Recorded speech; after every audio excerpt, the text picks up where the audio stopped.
गांव, रामपुर और घने जंगल के बीच एक कच्चा रास्ता था जिसे लोग सूरज ढलने के बाद पार करने से कतराते थे।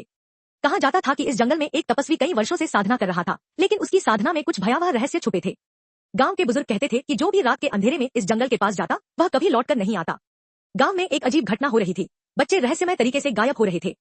कोई नहीं जानता था कि वे कहां चले जाते हैं। गांव के 4 बच्चों राजू, मनु, सुरेश और गोपाल ने तय किया कि वे इस रहस्य से पर्दा उठाएंगे।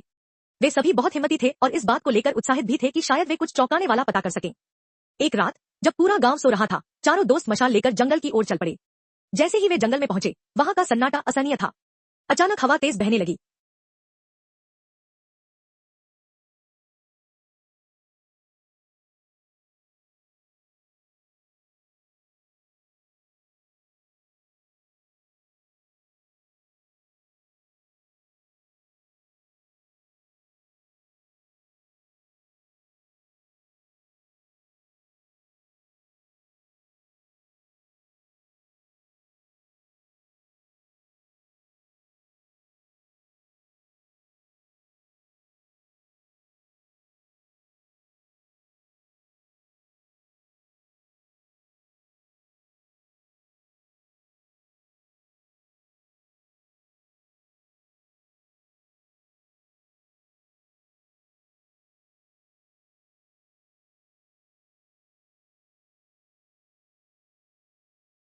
सुबह गांव में सबको पूरी कहानी सुनाई गई।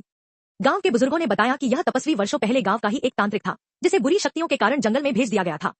गांव वालों ने बच्चों की बहादुरी की सराहना की और उस श्रापित झोपड़ी की राख को नदी में बहा दिया।